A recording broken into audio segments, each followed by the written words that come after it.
What's happening, ladies and gentlemen? Welcome back to the 182 News Podcast. This is your host, poppincurbs, and I appreciate you hanging out with me for this episode. Today, we are joined by a very special guest, Rob Kaechele, who started working at Poway High School in 1993. We get some of the earliest Blink insight that we have ever had on the podcast. I am so stoked for you all to hear this conversation. He talks about when he first met Tom. He helped Blink make their first press kit. He even booked Blink to play at the high school in 1994. So we just get some fascinating insight into the early days of Blink. We talk about the MTV Coming Home special, and he even sets the record straight on the Punk Poets DVD, which is a fascinating story there in and of itself. So I really hope you enjoy this conversation. Sit back. It's a 2-hour one, but I really think you'll dig it. This is Rob Kaechele and myself talking early Blink, 1993, 1994. Here we have it. Let's go.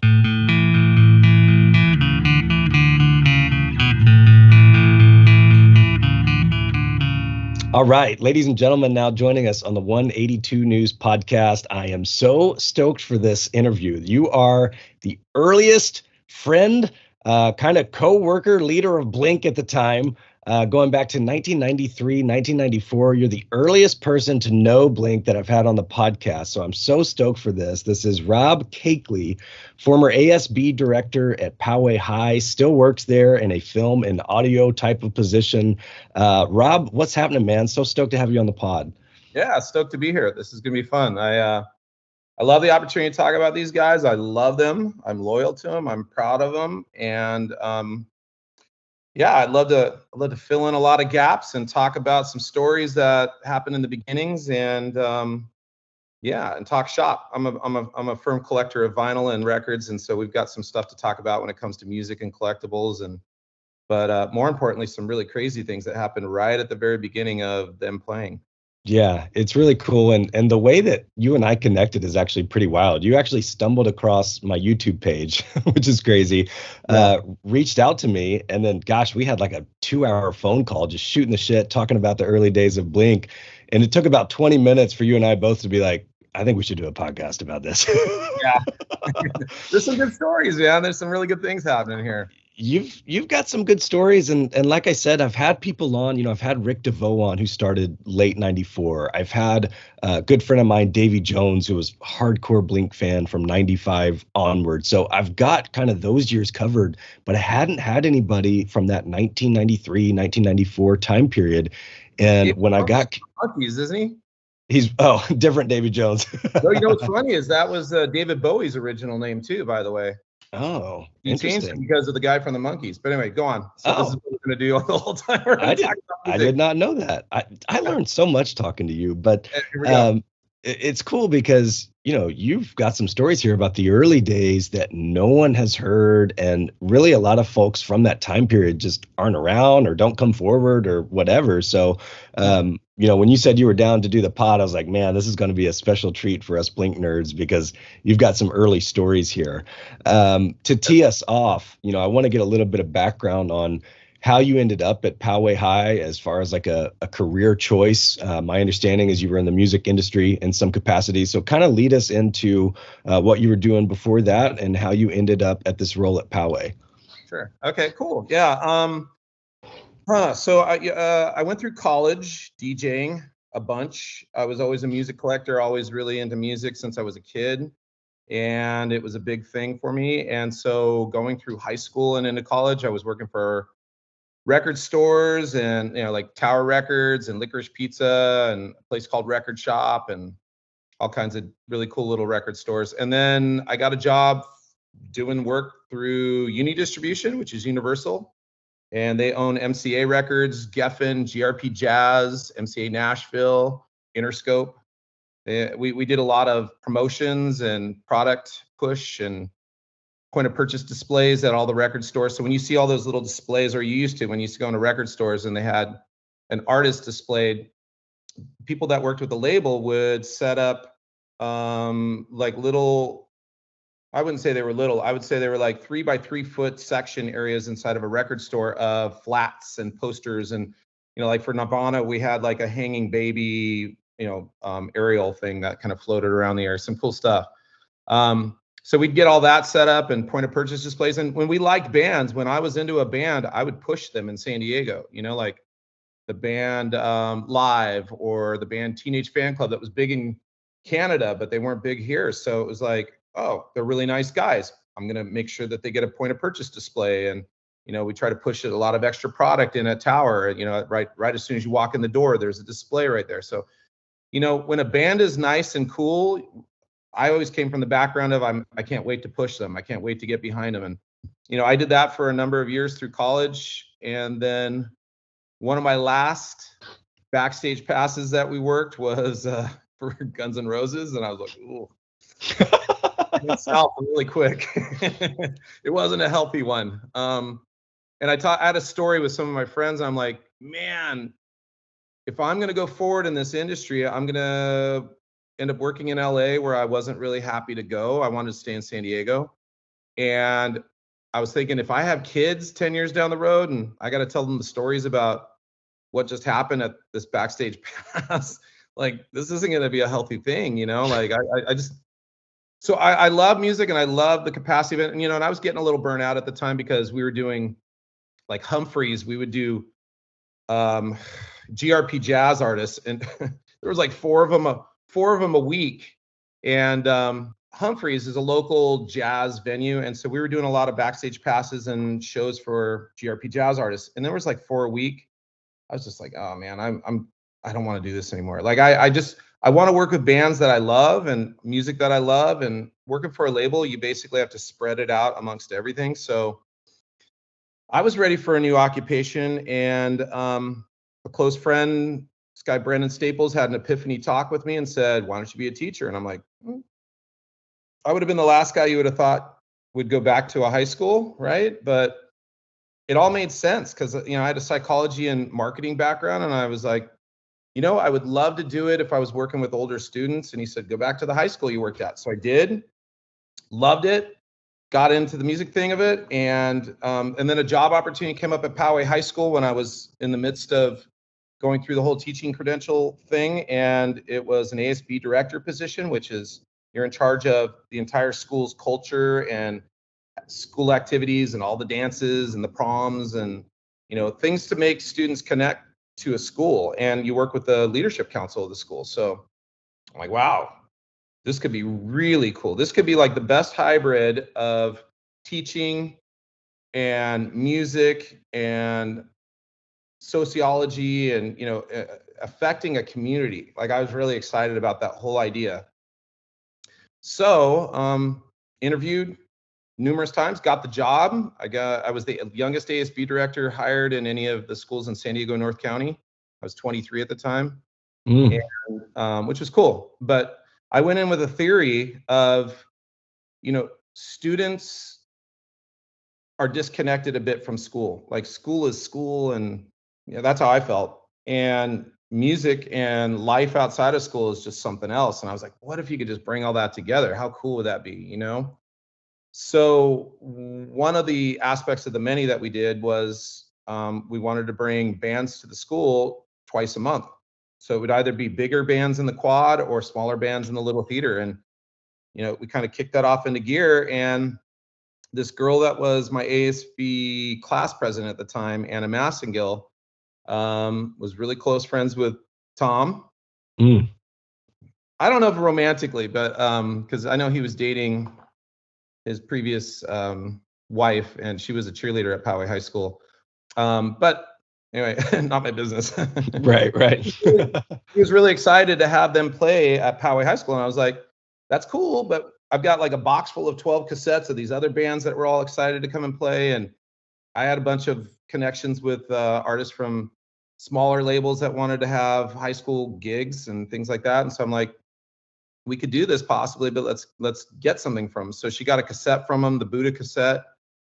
That's where I got that first Buddha cassette. And yeah, and then from there, Tom came in and he's like, hey, we really want to play, and what can we do to get on there? And I was like, well, he's really motivated. He was a very motivated guy, and I think he was working for a concrete trucking company gig at the time, and he had just stopped working for one of our swim and tennis clubs in the community, where basically you sit and check people in and play guitar all night.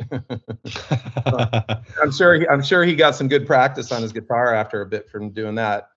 And yeah, he was super excited. Like, we want to play in the quad. And I'm like, well, here's the thing. So you got to think this is 93, 94 zone, and schools are a little bit worried about mosh pits, right? Like, mosh pits were just starting to become a thing. Like, you got to understand that kind of era and time. Like, it was a hot thing for students to jump up in the, do what we know as mosh pitting. So, but I was trying to explain to the administration, I'm like, this isn't going to happen. Like, it's the middle of the day. It's our quad. Everyone's looking at everyone. They're not going to be jumping all over each other and, punching each other in the face. It's not going to happen. I had a contract with all, embedded into this, like, if anything becomes unrested amongst the groups, you got to stop the music. And we never had to do that. Everyone was super cool. So anyway, Tom was like, we'd love to do this. And I said, well, here's how we're going to do it. So we either had a sound system that we would bring in from this guy, Don from DSL, who Blink later went to record in their studio, his studio with him. But I was using him as a sound tech guy and a live music guy. And so I could pay him $300 and he'd bring out a full live PA. Or I'd offer to the bands, if they had their own live PA, I'm like, you guys could pocket $300. And Tom was like, we'll pocket $300. And I'm like, good, you must have a good PA. And when they came, and it was our first gig that we did in the quad, we did a couple others inside of our little theater, but this is the first one we did in our quad, which means, it's open to everybody and it's a bigger gig.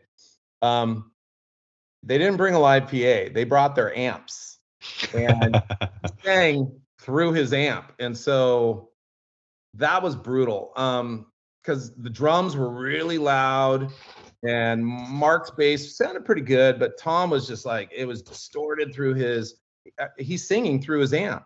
And I'm like, God, you guys needed $300 pretty bad, didn't you?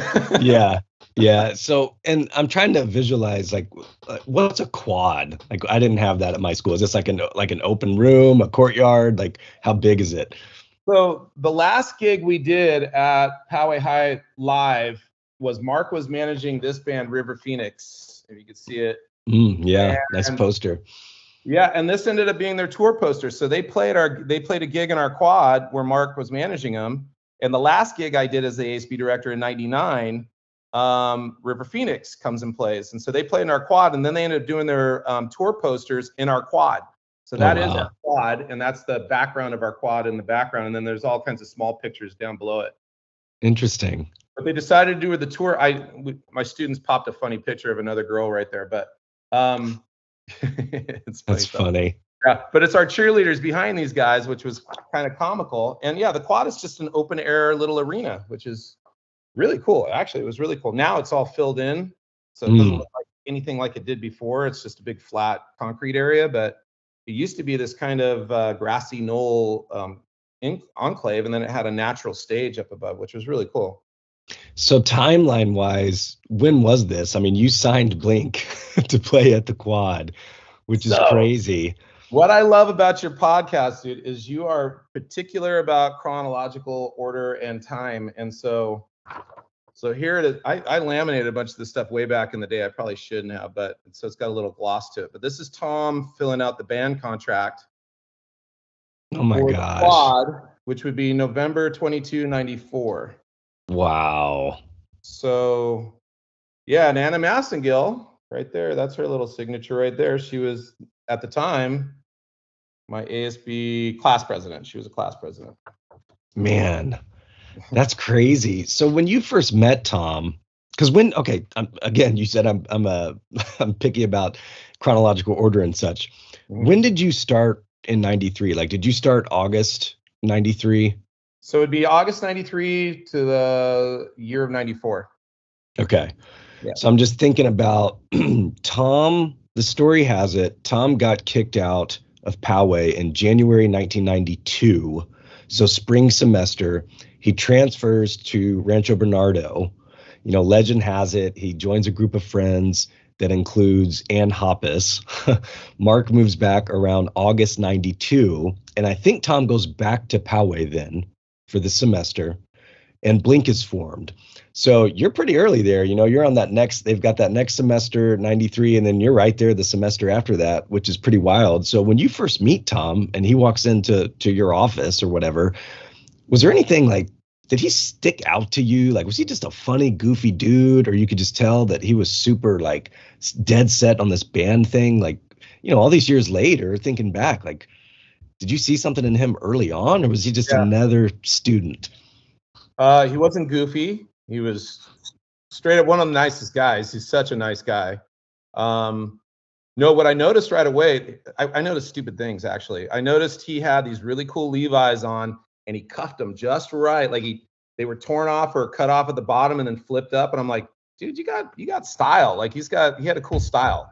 He just carried himself well. Like I liked, not, I'm particular. I kind of come from a mod background. Like when I was in high school, I was into the Specials and Madness and all these ska bands and a little bit of punk rock edge and a lot of new wave edge and really fun stuff. And so I like that mod style. I like the Fred Perry shirts and the Sambas, which he's wearing now, kind of thing. But Doc Martens and fun stuff like that. So he had a stick together, man. He had a good look. He was so kind and so cool, and he was hungry. So this is a thing that I will say about Blink early on is the tenacity, like just being tenacious about things. And again, I came from a background where I worked at a label where when I liked some band, when they weren't around, I was promoting them and I was doing work for them and I was happy to spread the good word about them. So, it's when a band isn't humble and isn't kind-hearted and isn't cool, you tend to not cheer for them as the underdog. And, Blink was the underdog. Let me back up a little bit on your story there. So we don't need to have any legends. I'll give you the actual facts. So here's the fact. Let's get it. Let's get it. So Tom walked in with some buddies to a basketball game at the Poway High gym, and they were drinking, and they had little breathalyzers on their flashlights at the time. So Tom was pulled aside, got busted for that. Anytime you got busted for something like that, you got what was called an inter-district transfer, and it would happen for one semester. So he got inter-district transferred to the very closest high school to us, which is like 3 miles away, and that was Rancho Bernardo High School. So he meets Mark's sister, and they can give you all the details from that's all there and whatever happens from there, and how he forms the band. But Mark, what's funny is I just picked up a contract here. I won't share the address because I think his mom still lives there. But over here in Poway, it's actually Penasquitas, where he lives. So Mark actually lived like in the Rancho Bernardo and Poway area. He was right in between that space. Scott Rayner, who was their drummer at the time, also was from Poway and then went to Rancho Bernardo. And I thought Abraxas, which is a continuation school, but I can't be sure about that. So I don't want to say anything. I was asking Wade Yeoman, who's a friend of mine, who's the drummer for Unwritten Law, who the band Blink. So at the time when I was working with Tom, we haven't gotten to this piece yet, but from the time when I was working with Tom, he was like, dude, Unwritten Law, like they're on Red Eye Records, and they'd made the Blue Room, and it's on a CD. It was all these great things that they were like, oh, this is so awesome. And yeah, they were the band to emulate. But like I said before, when a band is progressively going along, when they're a band that is humble, you get behind them. When there's a band that's a little cocky, people tend to want to knock them off their pedestal a little bit. And I love Unwritten Law. I think they have amazing talent. Scott's great. Wade is amazing. Rob Brewer, their original guitarist, was amazing. I mean, those guys just killed it.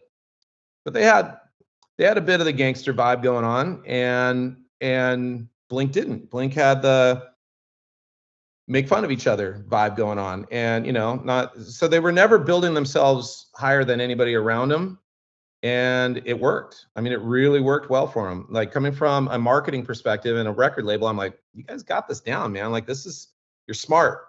And I don't know that this is the thing, Ryan, like you can either plan this stuff out and it will eventually come across contrived, or you just be who you are and people feel it, and the timing is right and the things happen right and you hit the right people, and if you're constantly pounding the pavement, which those guys were, something's going to break.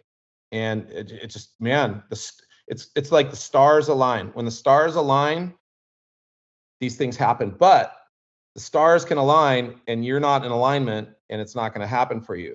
Yeah. Fortunately, Tom and Mark, and always their drummers, were always their silent partners. Like even Travis in the beginning was really quiet, so, but always their silent partners. And these guys just knew how to do it. Like, they were very smart about what they were doing, but they weren't contrived. Like, they were naturally guys you wanted to get behind. Like, Mark was total rock star and super cool, like super cool. And Tom in the beginning, I loved him. Like, Tom is an amazing guy. Like, so many people admire him for what he does and what he's doing, and he gets it. Like, he gets it. So let's talk about some of that early stuff as we're building some things, because it was pretty interesting. Yeah. Do you remember the first time that he shared like a demo tape with you, or that you heard Blink? Was it that Buddha cassette? Because Buddha cassette, time frame wise, is January 1994 for context. So do you remember the first time you heard it? Yeah, the first time I heard it, Anna Massengill gave it to me. So she was trying to promote them, and then weeks later, Tom walked into my office and was like, "Hey, I want to give you more stuff. We just don't have any other stuff." And I said, "Well, I just started working when I was working for a record label. I said, bands have promo packs." He's like, "What's a promo pack?" Oh, all right. I said, if you want to start somewhere, let's start building a promo pack. And so I showed him, I want to say it was Teenage Fan Club. I had a bunch of promo packs of bands, right? Mm-hmm. And it was like, not your established bands like your Nirvana or Guns N' Roses or Aerosmith. It was like other bands that were smaller on the label that I'd worked for. And so it was like packs that were like, here's who the band is. So it would start with a bio. Like, you need a page that's a whole bio about the band, and then pictures about the band, and then flyer montages of places you played and interviews you've done. And remember, this is 94. So now you do digital packs, you know what I mean? But back then it was like, well, all this is going to have to be on a packet of paper that you put in a folder and you hand off to somebody. And I said, and if you have any t-shirt ideas or any sticker ideas, I go, let's put it together.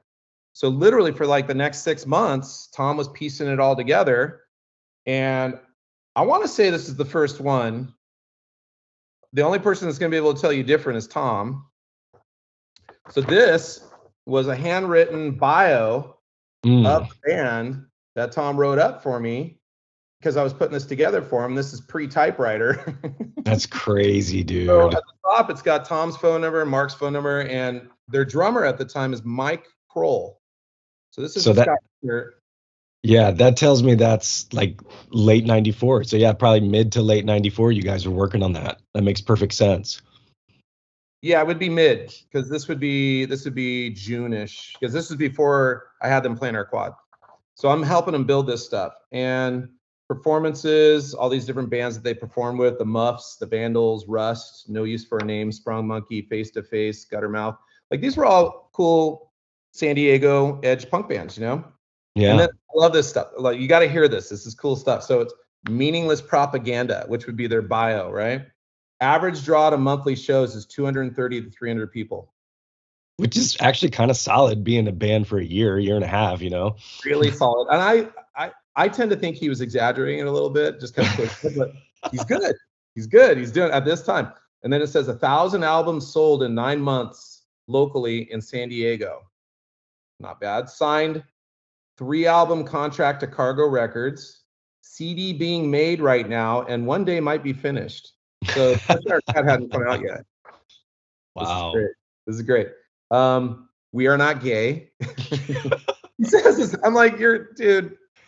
It was a different time back then. Hand a label, like, is this what you want? And fortunate for him, like, this works. But 94, you're like, yeah, a little on the edge. Okay, People bootleg our shirts, and rumor has it they're better than ours. Love it. Reviews in 360 Magazine and San Diego Source. Not available, but they were good reviews, I swear. And then labeled by San Diego promoters as fastest growing band in San Diego, although most immature. That is hilarious. Hilarious. And then at the bottom, it says, down here, it says actual write-ups and pro package by cargo, not available yet. But when they are, they'll be sent to you first. So here's a quick, cheesy one for the time being, along with a few songs on our new album, not yet released. So that's along with this, Tom gave me that. Oh my gosh. So it's a cassette with, and I did listen to it, by the way, Ryan, and it does have some stuff on it that I haven't heard from them before. So what's interesting about this is, and I I would rather talk to Tom and Mark and see what they'd want done with it. Maybe they want to burn it. I don't know. It's really their business. You know what I mean? Yeah. So, but what's cool about this is Tom gave me a cassette of them in their rehearsal space. So they used to, like storage containers, like when people move out of their houses and they move their stuff into a storage facility. Oh yeah. There was one in Mira Mesa where they used to practice and rehearse. And so part of this promo pack is them taking pictures of them in their space. Like that's them. Oh man. I've never seen that photo. Oh, look at that. I'm going to see if you can see that. It's glossy. Oh man. Mark's got a Teenage Fan Club t-shirt on. Is that weird? That's a rad photo, dude. I've never seen that. Yeah. So that's inside their space. This is them at Soma. That kind of looks like one of those Carrie Key like blurry shots. That was a friend of theirs at that time. Kind of cool stuff. Really smart. Let's see. Oh, okay. So let's get to the promo pack. So finally, after building this up with Tom, he's like, I got a promo pack for you. I go, let's see it. And so he put together a couple other things that we had put together. Like we montaged together a bunch of his flyers. He said he got a couple interviews. I said, print them out.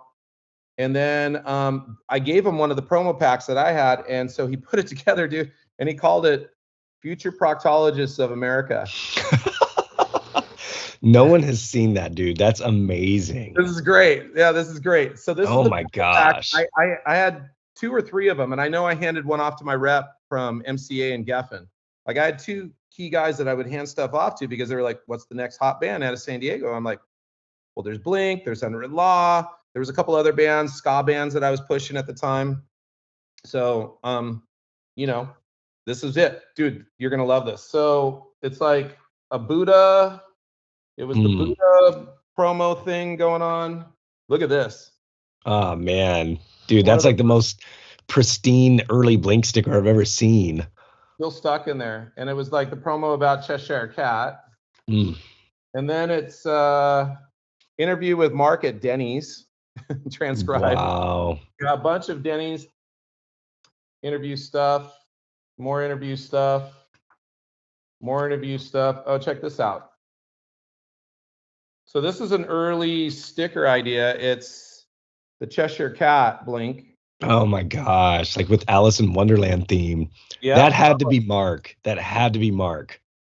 And then it had to be. And then this is drawn up. Like this, Tom drew up for it. Boom. Like drawn up. That Skankin' Rabbit, man. That's still my favorite logo. We didn't have it as a tattoo yet. So it was like, that's pretty cool.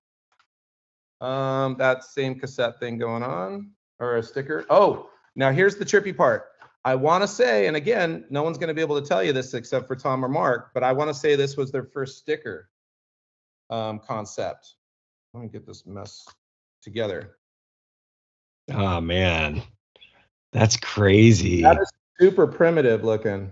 That is, and it looks. I think it says Rainer. Did Scott draw that? Look at that. Oh, dude, you did see that. Yeah, it does. It says Rainer down there. So that's Scott Rainer drawing that up. And Scott drew like that original bunny they had on that Buddha era on those shirts and such. Like Scott drew that. So that's fucking crazy, dude. That I didn't know. That's pretty cool. Yeah. That's really cool. Bunch of Soma shows that they played with Agent Orange and New Year's Eve. and more Soma shows. Mm. You know, these are just really cool, like punk rock posters. You know what I mean? Like punk rock flyers. Yeah, Like dude. Fluff and Blink and Ghoulspin and Sprung Monkey and Blink and Drip Tank and the Muffs and Blink and Bucko 9. That was another band I was kind of trying to push, but they made their own way. Like they got onto a really good label and made way for San Diego. So that was the promo pack, dude. Like that was kind of an accomplishment to get that together and then get that out to people and then, you know, start to promote them. That's crazy. So Tom, I'm pushing him to get a CD like in my hands. I go, Tom, I can't really push anything with a label until, you know, I can't give him the Buddha cassette. Like I'm not going to give him a cassette. Cassettes, like if you're a band that's making it, you've put out a CD. Like Unwritten Law put out Blue Room, right? So Blue Room is like, it's the mark. They got signed onto Red Eye Records, and for any Poway bands, they're like, dude, Unwritten Law. They're the ones that are popping. They're the ones that are gonna break through. And we had something in the water in Poway because there was bands starting to cycle and circulate and create and make waves. And so Blink. So Tom gives me a cassette of Blink, or excuse me, not a cassette. Sorry, gives me the CD of Cheshire Cat, and I want to say this was the day after he got his box of promos from the label. So he handed me the Blink. Man. Handed me 5 of these, and that was like, so it's like the early one with the promo cuts and that whole thing. So sick. Which is really cool, and I loved it. Like it's really good. And I handed out 4 of them. I think I sent one over to my. I for sure I sent one to Steve West, who was a good friend of mine that worked for 91X. I gave one to one of my label partners, and then I gave one to my MCA rep and my Geffen rep. So I handed out 4 of them, and I kept one. Yeah. So here's the interesting thing. Like, I mean, coincidence or not, they got signed to MCA. I didn't do that. You know, Rick DeVoe can tell you, like, I'm sure that was their choice, and they went and shopped artists and people. But I can tell you this: like months before they went and shopped, there was people like myself that were planting seeds at different labels, and I planted seeds with my reps at MCA. So certainly their name was on the radar in the MCA office, in the Geffen office. People knew, like us as label reps that had previously worked for those labels, when we sent them stuff and it was whatever was hot in San Diego, they were listening to it. It wasn't like, oh, we're going to throw it in the box of CDs and cassettes, get to it their time. It was like, we're going to listen to it. So they were being listened to, and I promise you, like, it's a timing thing, right? Like Seattle was just starting to die off, and the labels were all looking for a new place to find, you know, like, where's the next set of all these bands coming from? And it was the ska punk scene in San Diego that was popping. Like it was popping. And so, you know, a lot of other small bands in San Diego were starting to like get excited, like, oh my God, if they could do it, we could do it. And it was happening.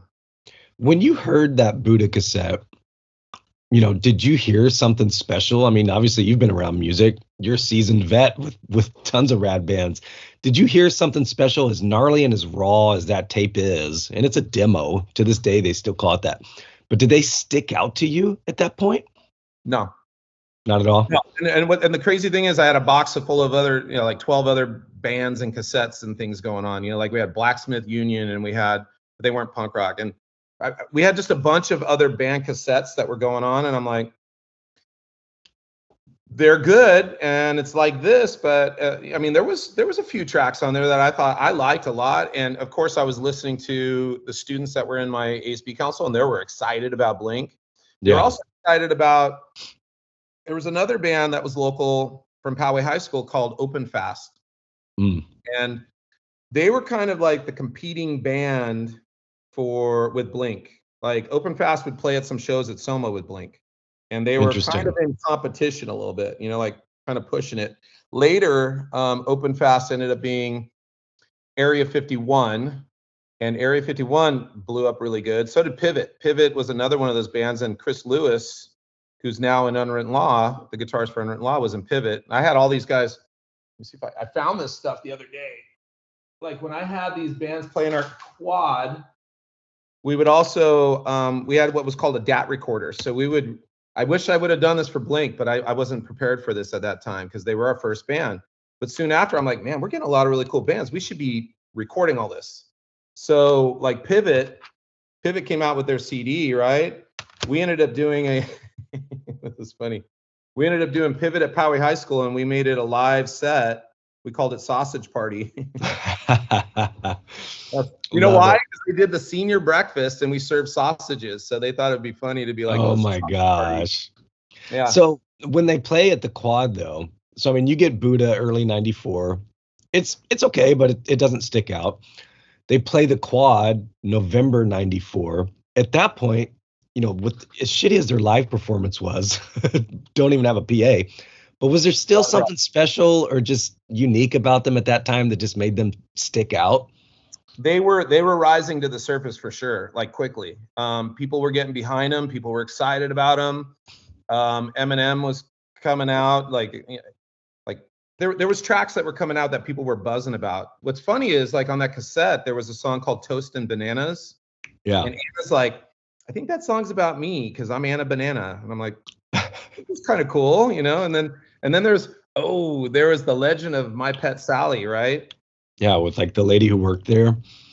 Oof. So Sally was notoriously, we gotta say this kindly. Sally wore shorts that were really tight all the time. Sally was a bigger gal, you know, and so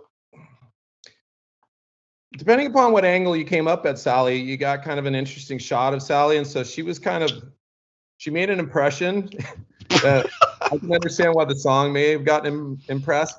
I'm guessing. I mean, Tom later goes, no, that's about my salamander. I don't know. I think it was about Sally because Sally was like this notorious person I think students would love to make fun of and have fun with. And she's that gal. So gotcha. So anyway, stuff was coming off of that cassette that we were all kind of connecting to, and we're like, oh, this is really cool, and wow, how cool would this be if you get played on 91X? And you know, like, so my buddy Steve West that worked for 91X, he was more of the 80s nostalgia, but Mike Halloran was also the program director there, and Mike was a leader. You know, if you grew up in San Diego, anytime you heard a band break or something pop or happen, Mike was somehow behind it. He has the Midas touch. Like if I was a label owner, he'd be the first guy I'd hire and have as the tastemaker, the gatekeeper. Wow. I'd have him.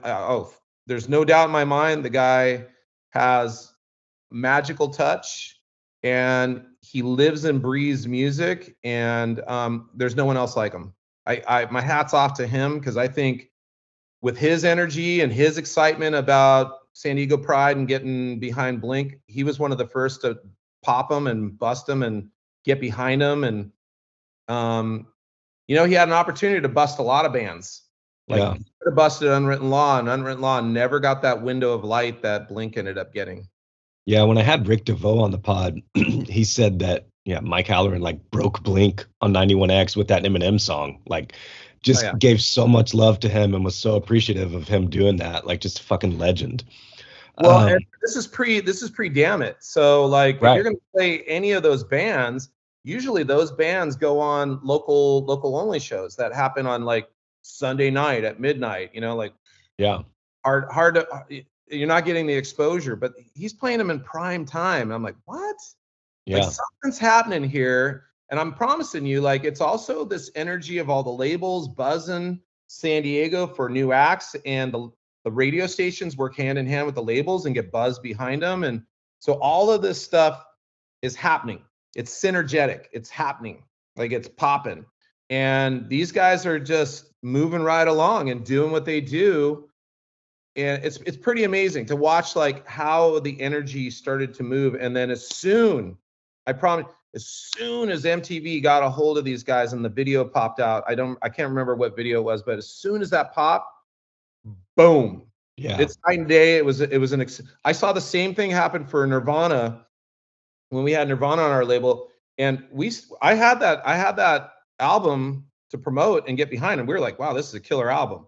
But man, when that video of Smells Like Teen Spirit went down on MTV, it was like, holy shit. Did you Like, help with that promo? help how? I mean, there's that was like, were you involved in World War II? You know, did you start World War II by being part of it? Holy shit. You know, like that thing went down and it was like, boom. I mean, dude, so I was in, this is a side tangent from Blink, but I was in the parking lot, and this was like a week after Nirvana blew up.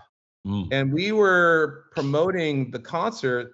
They were playing with, listen to this lineup: Pearl Jam, right before their album busted, was the warm-up act.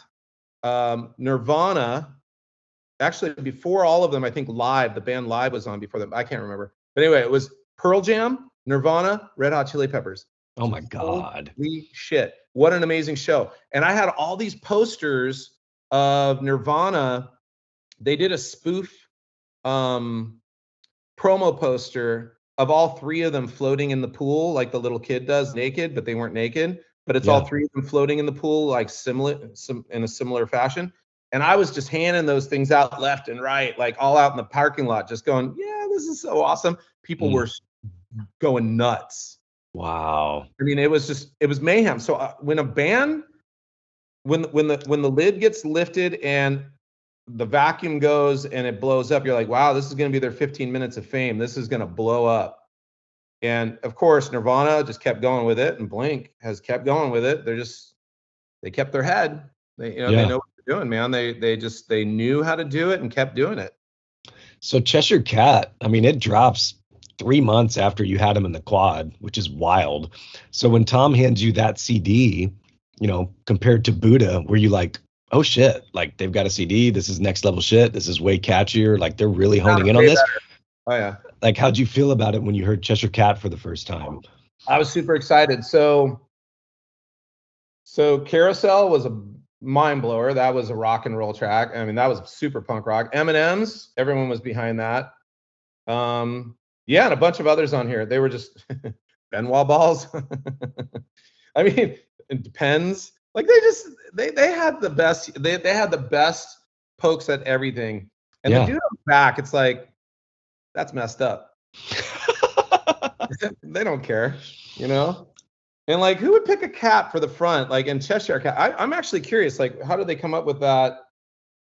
It's from a calendar.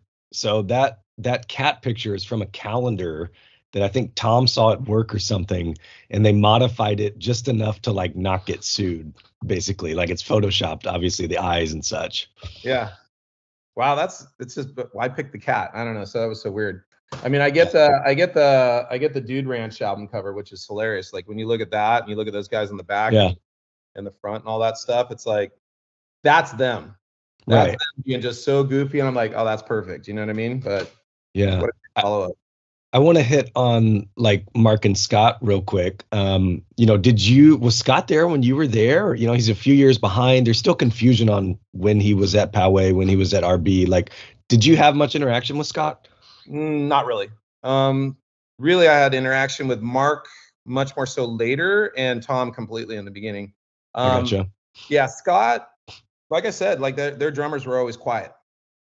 And when I had them play out in the quad, by the way, and the sound was rough, at one point, the guys from Open Fast were like holding up signs saying Blink sucks. And don't do that, man. Like, yeah, but it's crowded, and so you can't get to them.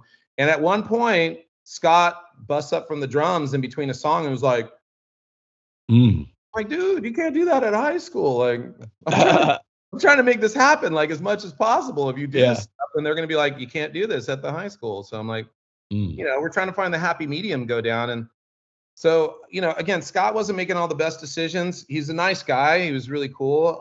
But I didn't know much about him. I know that he went to Poway. I think he went to RB. I asked Wade Yeoman from Unwritten Law about that, and he confirmed that he went to RB.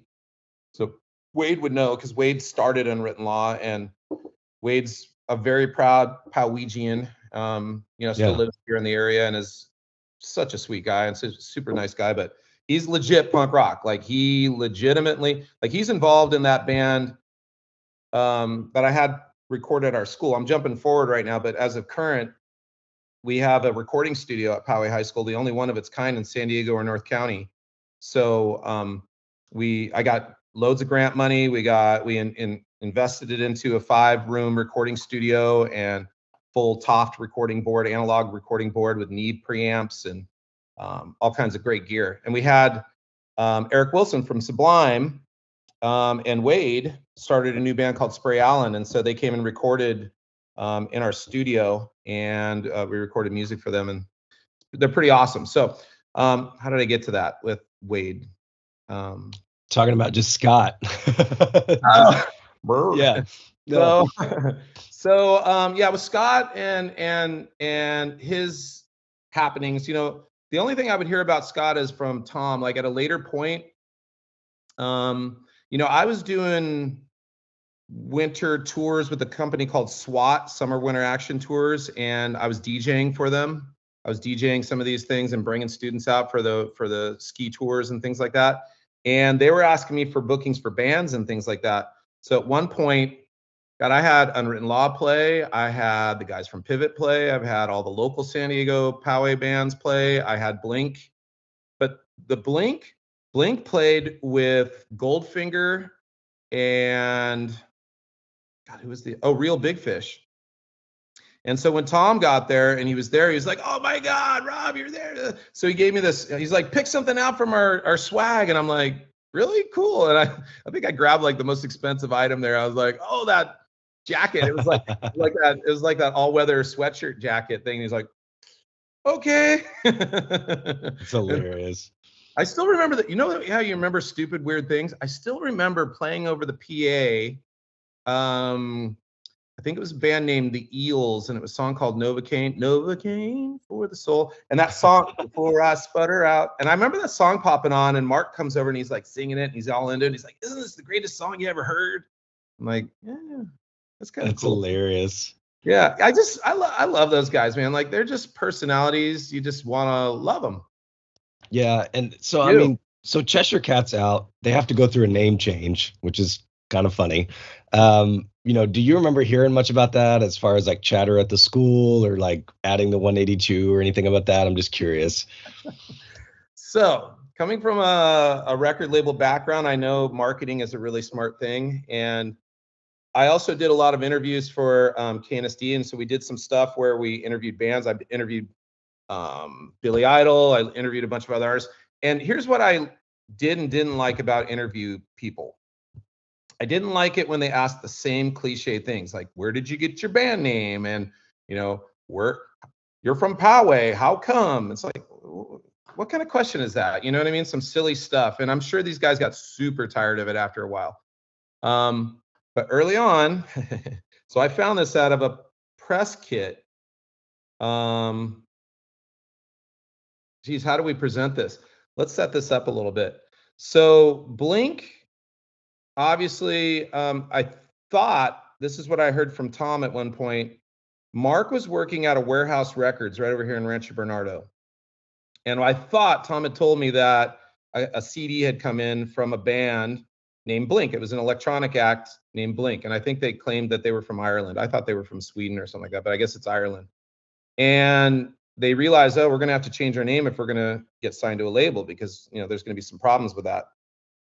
And from what I hear later, like, they were being threatened a lawsuit and so on and so forth for us. So who knows? I mean, that happens all the time.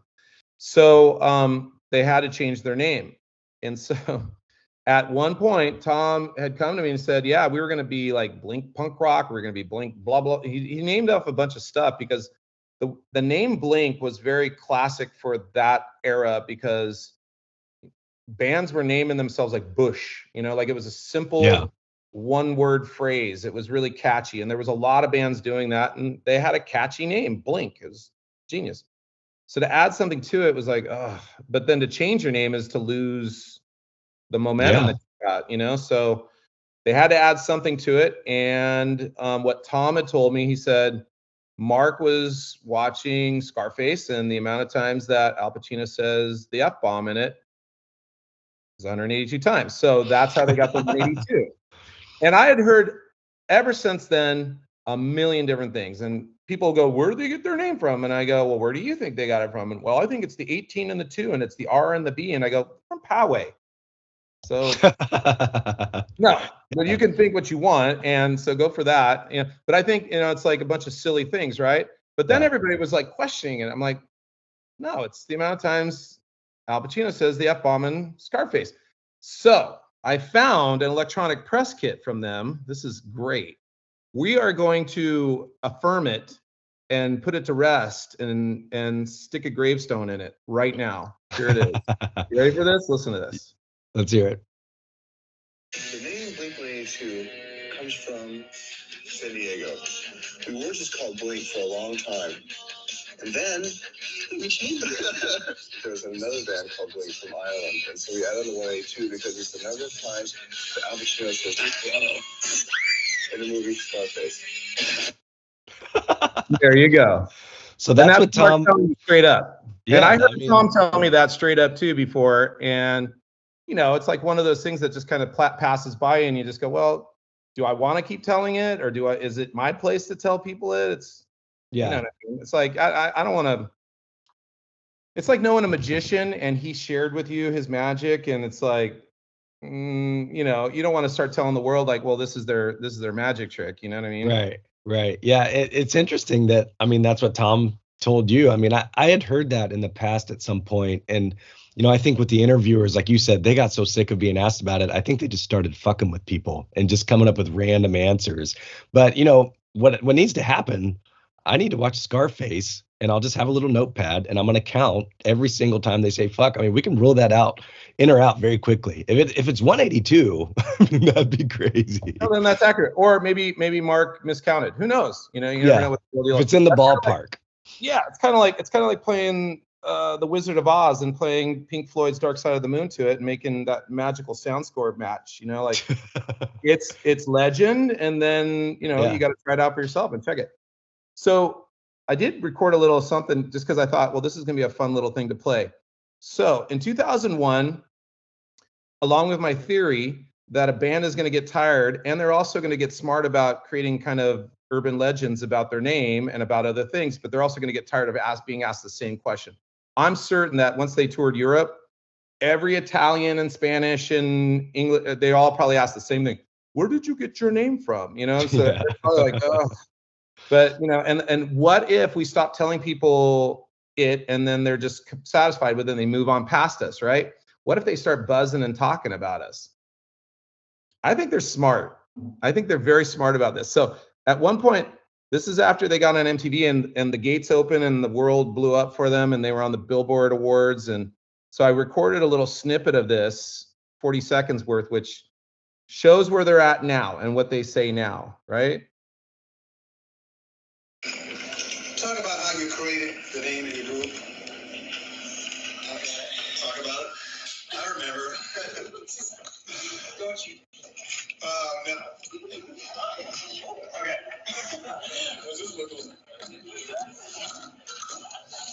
People, come on, work with us here. Skateboarding one night, thought up the name Blink, and then this other band called Blink from Ireland came by and said, hey, we're going to sue you, Mr. Enough. And so we added a number, and the number is a secret. We can't tell you what that means. It's really just involves. We thought it was the number of the beast, but we were way off. Way off by like. Talk about your music and how. Yeah, it's the number of the beast. Yeah, that's really good. So they're smart. They're just smart. They're just smart. And so they've been smart ever since. Urban legend. Yeah, it's urban legend at this point. All right, I'm going to watch Scarface ASAP, and I'm counting them, and that'll just rule it out one way or the other. I love it. So they changed their name, and then I'm very curious about your perspective on this next part. So they signed to MCA, and then Dude Ranch, and then Damn It comes out, that video, they're blowing up. I hear from so many people in that area and in that scene that selling out thing was very real. Like there were people shitting on Blink at the time, and I'm sure it bummed them out in some capacity. But I'm curious, was that real? Like, did you feel that? Were you stoked for them? It sounded like you were kind of planting that seed with MCA anyway, but what's your perspective on that? So you've got two things going on at that time. You've got legit punk bands from the late 70s, early 80s, and then late 80s. And all of those punk bands were legendary, like Crass and the Descendants. And I mean, there's some, I love the Dead Kennedys, but the Dead Kennedys, they're on alternative technical tentacles, but they were distributed by a bigger distribution company, because you had to be distributed. Like, you could be a small label, you're gonna only put out so much product, and you're only gonna be in so many places. You're limited. So it was punk rock to be on a indie label and be punk rock. Like, that's what it was to be punk rock. And so the hardcore punk rock people that come from that era are like, if you're not on Cargo or if you're not on Red Eye, then you're selling out. If you go on to MCA or CBS Records, but that's, that started to change. Like Green Day, and, a funny coincidence is Green Day's popping right before Blink's popping. And, they certainly were the predecessors for Blink. Like, they were the blueprint for Blink coming on, like, no doubt. It's always cool to say the Descendants were my influence, and all these old school punk rock bands were my influence, and they were, I'm sure. But Blink, certainly Green Day was certainly making a notable influence for them. And I think what was so totally cool is when Green Day had a dip in their career, Blink brings them onto that tour and regenerates their career by exposing them to the young crowd again, and they're viral again. Like, they're blowing it up, and then they make one of the most amazing albums of their lifetime. I mean, it's awesome. It's awesome to see how things get circular and influential for everybody, and how everybody works together. Which is interesting, because I want to talk about eventually that Dog Eat Dog album when we get to that point in the chronological of this. There's an interesting thing going on right there, which I can tell you from my perspective, what I think is happening and why the band breaks up and what they're really trying to do. There's a few things happening there. And again, it's just opinion and perspective. Yeah. Some of the stuff we're talking about is pretty close to factual, I think. I think it's pretty, we're nailing it down to, like, here it is, here's the recording, and here it is, it's in paper. It's like, we've got a lot of stuff here that we can say, and then there's some things that we can say, well, based upon what I'm seeing and what I know of them, this may be what's happening. So Dude Ranch comes out, Damn It blows up. The boys are blowing up. They're not quite at that next level that they're going to get to the next year, a couple years later on MTV and such, but it's starting. And you're starting to see that grand scale success. I'm sure that was rad for you all. As that goes into 1998, Scott leaves the band, gets kicked out of the band, however you want to look at it. I'm curious your perspective. Like, what did you think when you heard about that? Did you have any insight there? Did it surprise you? It bummed me out, because I hate to see anybody, not be part of a band. But I know when I was talking with Tom during all that time, and it was hit and miss. Like, I was seeing Tom less and less, most definitely. But during that time, when I would talk to him from time to time, it was, the band's doing great, but Scott's a little bit of a liability, and he was drinking, and there was some challenges going on, and there's a couple things you got to count on as a band. You got to count on him being there and on time, and then you have to count on him being professional and at the top of his game. So I'm from what I was feeling is that wasn't entirely happening, and there was a number of different shows going on. Remember, I was talking about the SWAT Summer Winter Action Tours and those concerts. Yeah. So later, those same guys and other ski tour companies, and I know Blink was getting on soundtracks for the skating community and the surf community and the snowboarding community, and they were on their videotapes. That, by the way, is another thing that was really helpful. I think his name is Taylor Steele. Taylor, yes. Taylor Steele. And I think he was out of Encinitas, and wow, when you get on those things and you get distributed, like, you're being put on every tour bus that's going up skiing, and every skateboard crew that hangs out and watches their flip, the really cool videotapes, the VHS tapes that are getting circulated at all the skate shops, and these guys are on the sound scores for it. So they're being, like, embedded into the fabric of what's cool. Like that, by the way, I think that was a super smart move. And I think that was just a natural move for these guys to want to be part of that community because they were part of that community. So there, I want to say it was Mammoth, some ski concert thing in Mammoth, but it was somewhere. And Tom had told me about it, and he said, yeah, the Aquabats had played along some of these shows, and Travis, like, Scott couldn't play, and Travis popped out some quick tunes on it, and he jumped in and crushed it. And it was probably like 2 months later, Tom goes, yeah, we got a new drummer. He's really good. And I love the Aquabats. Like, I was listening to the Aqua because I was into ska music big time too, and still am. Yeah. And but you know, the Aquabats were like the Devo of ska. They were kind of quirky and kooky and, you know, zany, and they ended up going on to do Yo Gabba Gabba, which my kids got really into watching when they were growing up. Really cool TV show. Another sidetrack.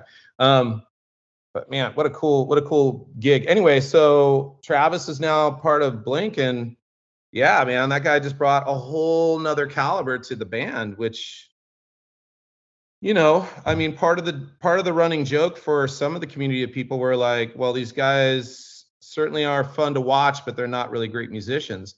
I don't know, man. I thought Mark was great on bass, and I thought Tom was really clever on guitar. And I heard people saying that, but I didn't think that, you know, like I thought they were really good and really clever hooks.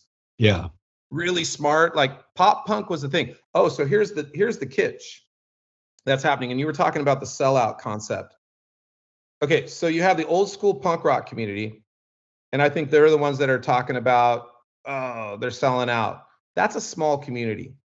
The bigger community is this uprise of young, influential, record buying teenagers going into college, young adults that are into pop punk. They don't know the ethos of punk. They just know the energy of punk. And so the ethos is what keeps some of that crew down, because they want to be part of the cool crowd. And these guys are like, we love punk and we want to see you blow up, and we want to be part of that as you blow up.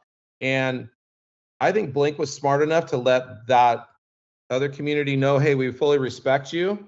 We're all about the music, but we're also wanting to get our music out to as many people as possible. And why shouldn't you?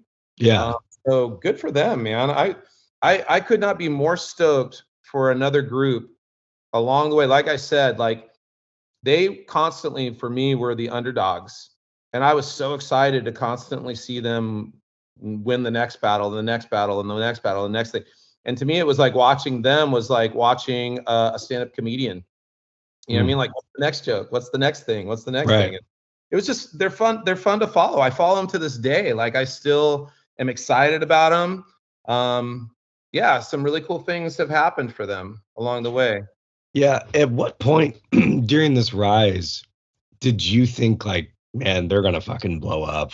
Like, they are hitting that next level. Like, was it Dude Ranch? It was Dude Ranch. Damn it was a hell of a track, and it was certainly blowing it up on the radio station. And the more you heard it, the more you got excited about it. And it was bigger than San Diego. That was the first thing that when it popped, I was like, oh yeah. It wasn't Josie. Josie was cool, and Josie was a little bit more local. Like, you know, they talked about sombreros, which is a cool little Mexican restaurant. What's funny is they gave a gold record to them, and they had it up on their wall for the longest time. And then all of a sudden it was gone. And I was like, what happened to that? Oh, like, somebody took it. I'm like, God, man, that's bad juju. I've made the voyage. I've been to that sombrero that they used to hang out at all the time. It was pretty cool. You know what's crazy, dude? Like, working at Poway High School, especially in the late 90s, early 2000s, there were people that were coming from Australia, from England, doing little tours, secret tours of our campus, wanting to come into my classroom and stuff. I'm like, what's going on here? And we came to see where Blink likes breathe. And I'm like, what? Like, this is crazy. Like, they've got the craziest following. One thing that I've always thought is, or something crazy. Yeah, and one thing that I've always thought is so rad is like Australia loves Blink and did early on. Rick DeVoe talked about that on the pod as well. He's like, shit, Australia was like the first people outside of SoCal to really take Blink in and like make it their own. Like, I just think that's rad. I think it was after they toured out there with Pennywise, and Mhm. like again, a bunch of things have to happen. Yeah. And like your wheels can't stop turning. You make a success, you can't sit there and be happy about it. You got to be the next success has already got to be in the works, right? And I think Rick was really good from what I saw, really good with the band in terms of setting up the Taylor Steele tours and getting in with good punk rock bands. Like Pennywise they had Brohim. I mean, they didn't really have anything else on the radio that was busting. Like Bad Religion had stuff that was busting on the radio, but they had Brohim and they had a following like crazy. They weren't quite like Suicidal Tendencies at dude, the craziest punk rock show I've ever been to in my life was in Long Beach at a Suicidal Tendencies show. I thought I was gonna die. Like literally. Like that was hardcore. And the energy that Pennywise would bring to a show was sometimes pretty hardcore. Sometimes, like a little volatile. Like you're like, oh, someone gonna get punched and maybe knocked out right in front of me somewhere here. May happen. And for Blink to be on a volatile tour like that, and Australians, that's their nature. You know what I mean? They're like, let's do this, and so their energy is that. Who's really big in Australia too is Unwritten Law. Like the most devout following for them is probably Australia. They tour there constantly. Wow. That's crazy, dude. Yeah. So they broke, I think, right there, and they broke here, and then they were really slow to break in the UK, from what I saw. But man, I mean, I'm sure Rick could have spoke to that much more closely, and I'm sure the band could speak to this closely because they were well aware. Like as soon as their tour changed from them all in one stinky van to, I think the Warped Tour was another one that kind of busted them a little bit higher too, because they were starting to rise above the froth at the Warped Tour. Yeah. And once that was happening, the buzz was big time on. Like yeah, it's crazy. Like, so Travis joins permanently. He's what they call the X Factor. They record Enema. Enema drops. They actually are still playing Warped Tour that summer, which is unreal. It's just so crazy to me. As amazing and as iconic as that album is.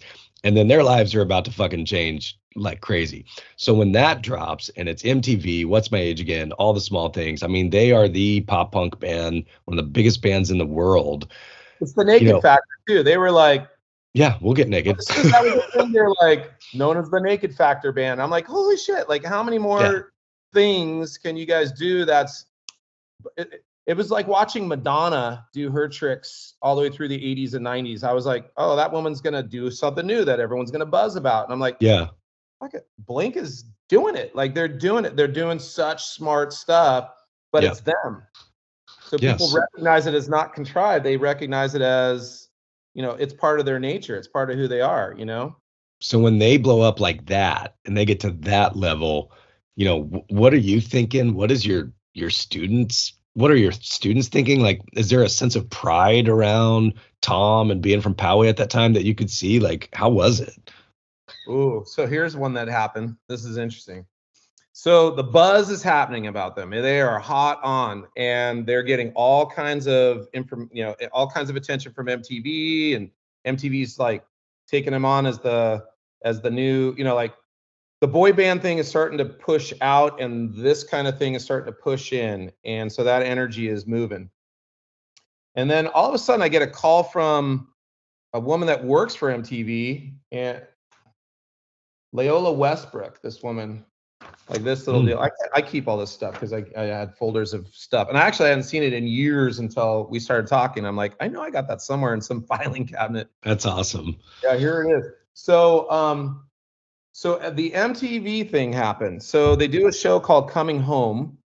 And Tom's sister Carrie is a senior at the school at the time.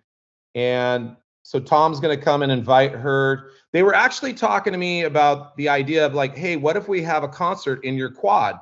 Oh, previously I'm like, that would be killer. Let's do this. Yeah. And then they were talking about the image with the band, and the band's like, well, we'd rather have it in a place where all of San Diego kind of identify with it, like a place where we first played at. And I would have thought they would have played at Soma, but it ended up being in some strange little tiny place. I can't even remember what the name of the place was. It wasn't like Soma or Casbah or anything like that. It was some odd spot, but they were making it look like it was a coming home concert, right? Like, we're going to play in the little place that we played at before we just became this big band. And so Tom came onto the campus and did all these interviews and did all the, like, hey, here's where we shot people with paintballs down our street and all this other stuff. And so they do this and they interview a bunch of us, and they only use little snippets of things, right? Like tiny little snippets, because they have a story to tell. Like, it's about coming home, and it's quick, and they're anecdotal little quickie stories. There's nothing deep. And that was it for the show, right? So as I was talking with the people from MTV, they're like, oh, you got to come up and check out some of this stuff. Like, this is really fun, and the edits are really fun, and you guys got a lot of stuff to talk about with these guys. Like, we should probably do more at some point. I'm like, yeah, love this. Like, that would be great. And of course, I would love to have them come back and play on the campus again, because that was like one of their first gigs, was playing on our campus and playing at Soma, So of course I would love to have them come back. And so it was weird. This is a weird story to tell you, because I feel a little heartbroken about it afterwards, but we all kind of got duped a little bit.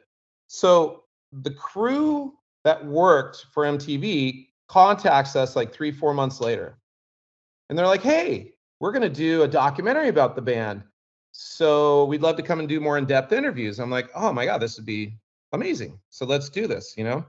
Let's talk some stories about all these things that we kind of just talked about a little bit, and more. And so they did this with Mike Halloran. They did this with Don from that studio that I was talking about that they recorded in. They did it with Troy. Troy worked for the San Diego Reader, and they did it with a couple other guys. And they interviewed us, and we were under the perception that this was an MTV production, right? This is an authorized production. So we signed off on everything and like gave them whatever they wanted information wise. And you're thinking, okay, they're totally behind the band, and this is all band promoted. And I'm not talking to the band at this time, so I'm not really talking to Tom and going, hey, did you know that these guys did these interviews and like, I'll only see them in passing. Like, Rob Kaechele was a mutual friend of ours, and Rob had a birthday party for his daughter, and Tom was there. But it's not like we're talking shop on a normal basis anymore. I mean, these guys are huge. So I may see them like once every couple years somewhere, at some point, or every other year or whatever. And so at this point, I didn't talk to him about it, and we get all these interviews, and then like a year later, there's a DVD that pops out in circulation, and I saw it, and I pick it up, and it's this thing, Punk Poets. And I'm like, oh, that's cool. I want to unauthorized. And I'm like, unauthorized? I see down at the bottom, it's like unauthorized documentary film packed with exclusive interviews. And I look at this thing, and I'm like, what the? Like, what's this about? So played it, and I'm like, holy shit. I was so bummed, because it's a bunch of bands that aren't Blink playing in the background. It's really poor quality, like, editing. It's a total, obviously unauthorized, because it's not their mojo, it's not their vibe, it's not their thing. So nothing should have ever come out. I'm kind of pissed that anybody could actually do something like this. And I would have been bummed if I was the band going, look at all these people that were part of this. Like, you were all part of our scene in San Diego, and now you're on an unauthorized doc. Yeah. I'm here to correct the record for sure, because I've never really had the opportunity to tell them about it. But like, we did not know that this was unauthorized, and did not know that this was, this group that was coming in. They came in looking like they were in fact, they were the crew, because they were subcontracted by MTV. They weren't actually part of MTV. They were a subcontracted film crew, and they saw an opportunity to come back and do a bigger story and do a whole thing. And this is the Punk Poets don't buy this. DVD. Don't buy this. Yeah. Man, and I've seen that throughout the years, and you're right. Like, it's just, I remember the first time I played it, and you're like, all right, Blink documentary, and you click on it, and there's not even Blink music. You're like, what the fuck? Yeah, and I'm in it too, and I'm like, that pisses me off. Like, that's not cool, and I didn't feel like that was cool. That would be like me taking this cassette from the band and pressing some vinyl on it and popping it out there if it's something that they don't want out there. That's not Yeah, cool. You can't do yeah. that with it. Damn. Yeah, I'm curious, at that time you said you kind of lost touch with the band a little bit, but I mean, was it just every other year, every couple years? Was that the last time you had talked to the band, really? I mean, since then?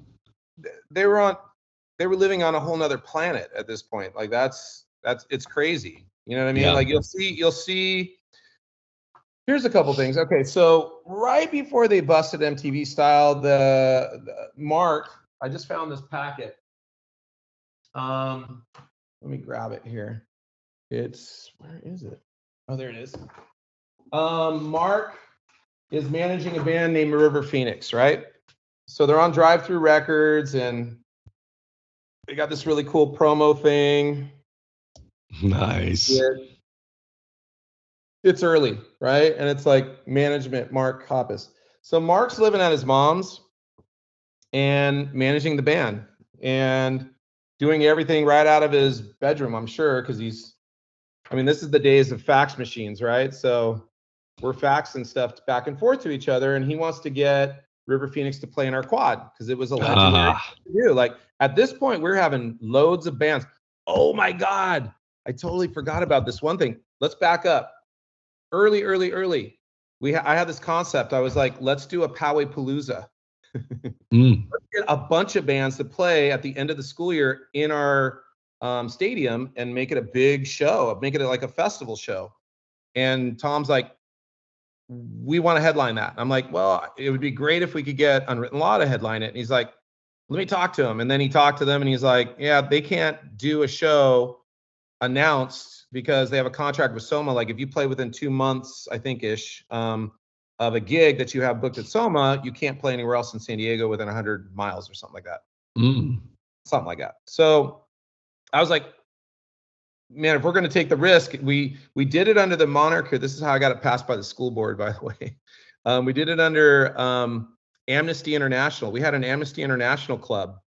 So I was like, why don't we have spoken word by the Amnesty International folks in between the bands and have bands play, and then we could do it as an Amnesty International sponsored. It was for good reason. Like we were doing some fun stuff. And so Tom, we had it. We had shirts made up. We had Blink on it. We had Loophole, I think was one of the bands. Hot Rod Lincoln, a bunch of ska bands, Unsteady, some other really cool ska bands, and a couple other punk rock bands. And they were all on the shirt, and then it rained out. Oh, no. And you can't just rebook it in our stadium because our stadium is booked, like for all kinds of things. So I'm like, damn it. Maybe next year we'll do it. And then the momentum got lost. But we made shirts. Oh, man, that would have been rad. So anyway, so we had all this stuff going on, and let's fast forward. This is December 98, January 99. This is the last band I had playing the quad before I stopped being the ASB director there. So we had a band contract. Let me pull out some stuff. Oh, we have this is cool for anybody that likes River Phoenix and River Phoenix. Oh, rad so logo. We had him playing our quad. Like that's me and the dude from River Phoenix, and then that's Mark because he's that's cool, here. Man. Yeah, he's a cool dude. And just on the verge, what I love about little pictures and snapshots like that, they haven't blown up yet, and his life is like 5 months away from completely changing forever right there, which is crazy. Yeah, and so he's doing their whole band management. Like he's sending us their set list and their stage plot, and like in the fax that he's sending, that's Mark's signature. Yeah, signed by Mark. Wow. Little Mark signature. That's awesome, dude. Holy shit. So he said, Robert, here's the updated input list and stage plot for River Phoenix. Also, thanks so much for your suggestion about the Snow Trip show. Oh, Interesting. hell. There's something. That's awesome. Okay, so there's proof of the snow strip shows Yeah. right there in that whole thing. Booyah. Mm. So we're looking into that right now, and I will be talking with you today about that later on this afternoon. Let me know if you need anything else. Thanks again. And then he sent me another one, and he said, like, here's this contract I'll sign. Go ahead and hire your own sound production as we have none. Thank God he did that. And I was like, Mark, you remember when you guys first played? You didn't do that. Yeah.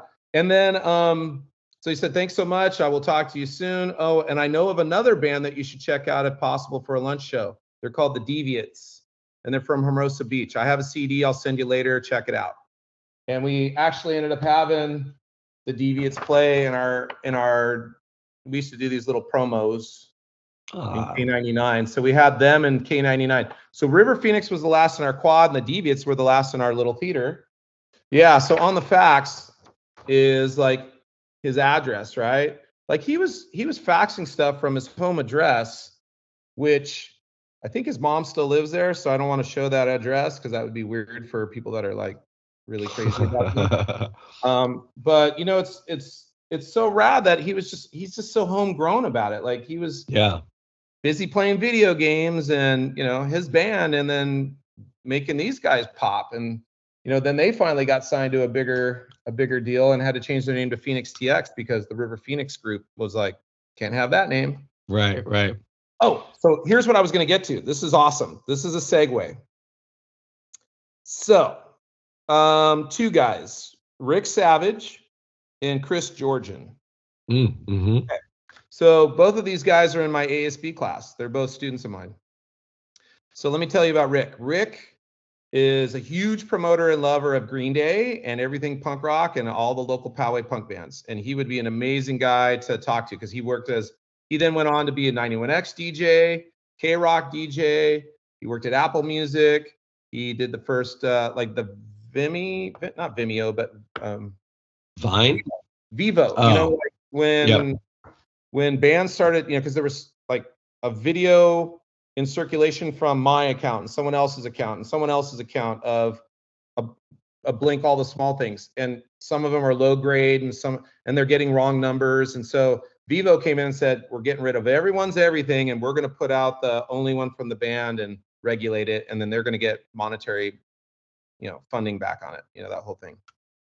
So anyway, Rick was part of that, but Rick would be the guy that would press the record button at these shows. And so like River Phoenix, we ended up doing a live at Poway High, River Phoenix, you know, DVD or CD of that show.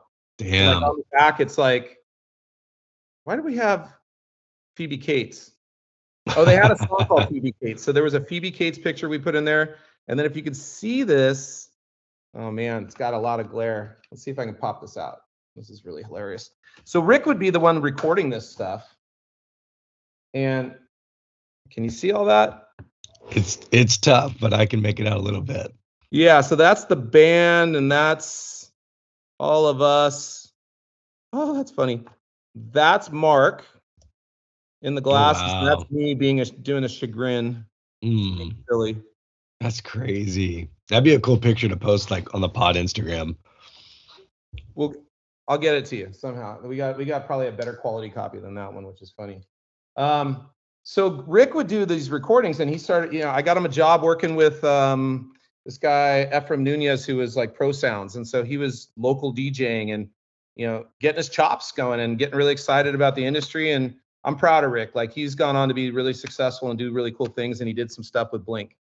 Well, here's another dude. So another one of my students was wanting to, you know, like Mark was hiring out, I wouldn't say hiring out, but soliciting students to be like, hey, you guys want to sell a bunch of these boxes of CDs to all your friends and we'll give you a cut. And so these guys were taking boxes of them and selling them. And Chris ended up becoming buddies with Mark a little bit and selling some of these and getting Mark into the movie theaters because he worked at a movie theater and playing video games with him at his house. And soon, and I'm not here. I saw some interview with Chris talking about like how he started up, and I never heard this story. And I'm like, don't you remember, like, we brought River Phoenix to the school, and then you started hanging out with Mark a little bit after all that stuff. So that's where that kind of started. Okay. And Chris, God bless him, he's a great guy. Has gone on to do a lot of really great stuff with the band and do a lot of fun work with them. And from what I've seen, and I've seen Chris a number of different times. We've done some backstage stuff and hung out and been silly. And he's a great guy. So he was part of I think the management crew with Rick. And then Yeah. I forget the guy that owns the label and ran management for Green Day. I don't know. No, It's a but guy from San Diego. okay. And whatever management company that was, Chris went on to work with them too. And so he's done a lot of great stuff and has always been friends with Carrie DeLong, Tom's sister. And yeah, I don't know where all their relationships are now, but it was interesting to see. Yeah. Started right there at our little quad gig. So that was, Yeah, I think they're still friends with him to this day because I see him like in their pictures and such. yeah, as he should be. So, he's done a lot. Listen, a lot of people have given up a lot of their life and energy to get behind Blink and push them Yeah. and promote them and really do some great stuff for them. And watching that again just makes me super stoked and proud to be from Poway. I'm not from Poway, but from San Diego and work at Poway I'm going on 30 years now, which is ridiculous. Wow. Yeah, when they came back for those documentaries, like were they still the same people to you, or did you feel that they had changed or were any different? Like how did they seem to you? Grounded and super cool and down to earth. And I mean, I just love Tom. So I just want to grab his face and be like, it's so great, dude. And it's funny because after that little coming home show, he and I were in the back alley after the show, and he's like, Rob, you got to meet my my girlfriend. And it was like the girl that he married. And if she had a good girlfriend, if she had a cool girlfriend, you should be dating her too. And I'm like, that'd be weird. But it was like, oh man, it was just so. He's just such a freaking love guy, man. He's a guy that you just love to see get successful. And I know that people are going to have their ins and outs with the band from here or there because not everyone can be like at the top of their love game every day and probably get tired of like some of the fandom and some of the craziness and some of the redundancy. And everybody has a bad day from now and then, but man, on a consistent basis, like guys I'm sure you follow some of their stuff that like even right now as they're touring. I just saw a little thing pop up on my social media the other day, and it was Tom popping on something about Devo, and he's doing his little dance and doing his little thing. I'm like, yeah, just goofy Tom. Yeah, you just want to be like, dude, come over for a barbecue and let's hang out and be goofy and have fun. And that's I love those guys, and that they still have that energy. Yeah. Like they still do that. Like me and my buddies still do that. We still do that stuff too. So I'm like, they're right there with us. You know what I mean? Like, yeah, grooving with it.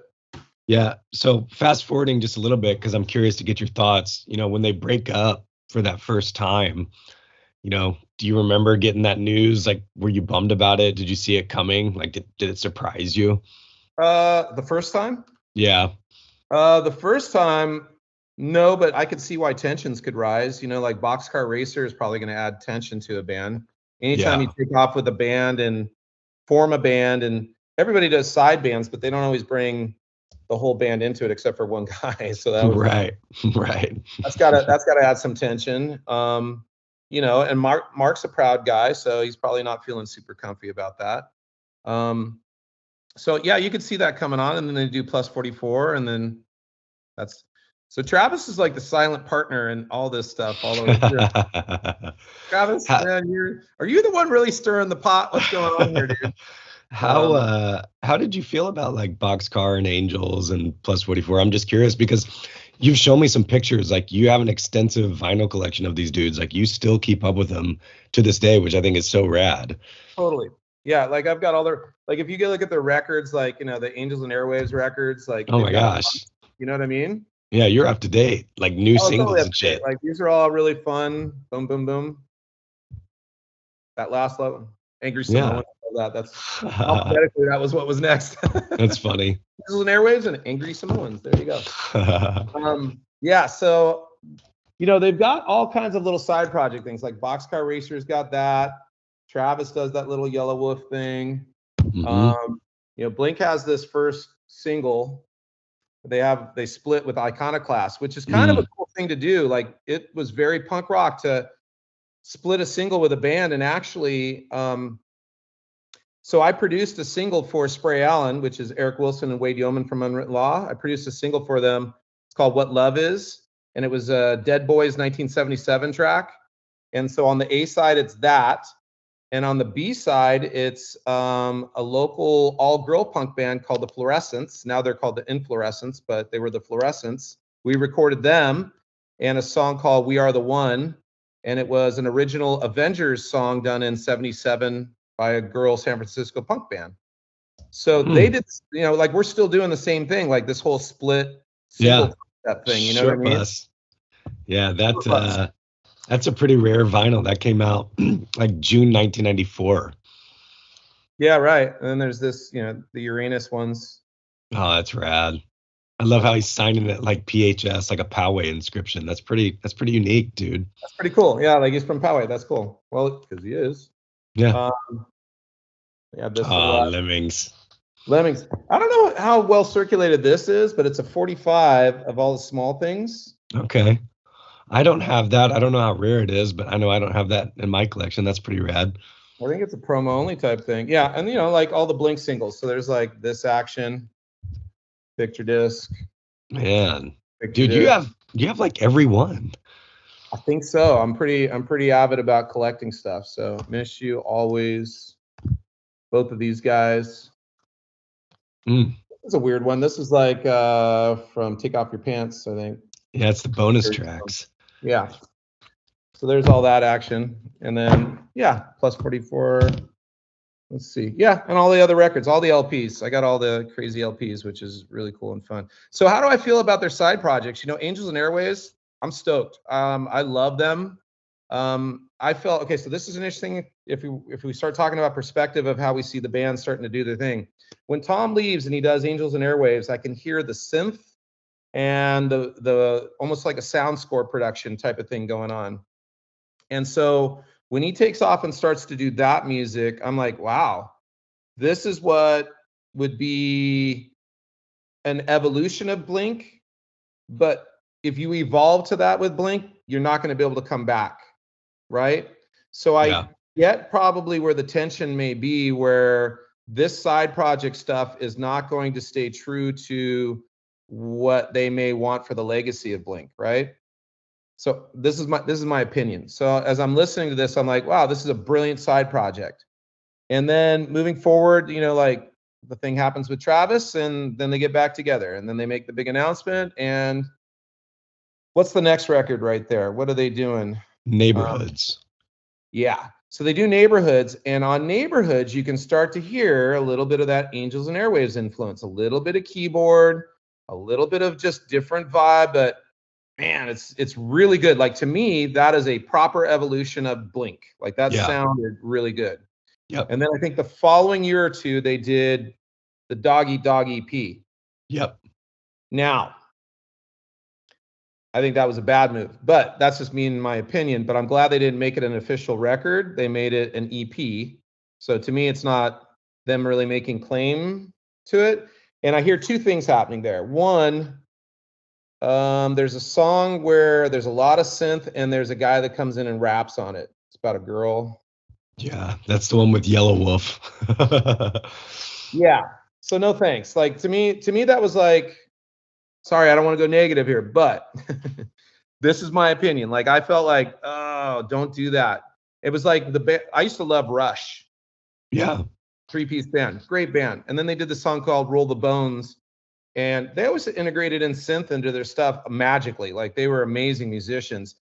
But then they had this dude rap on Roll the Bones, and I'm like, It can be too much, and you're not alone in that sentiment. Like a lot of the fan base, like fucking hated that. There's YouTube versions of it where people have removed the rap. As you should, because I've listened to it again. I'm like, it doesn't feel. So it would have been good to have done that as a different name project, the Dog Eat Dog sessions, I think. And then they did an acoustic song of Boxing Day, which if you do anything about Christmas, you can get away with anything. So, you know what I mean? So Boxing Day was like almost a semi-Christmas song. And when I heard that one, I'm like, it reminds me of Good Riddance, Time of Your Life from Green Day. They're trying an acoustic ballad thing. And to me, that whole EP was like, let's test some stuff out.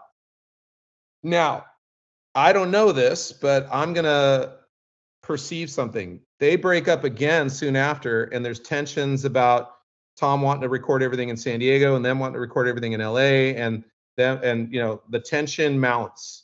And I feel like that Dog Eat Dog thing had a lot of Angels and Airwaves influence in it.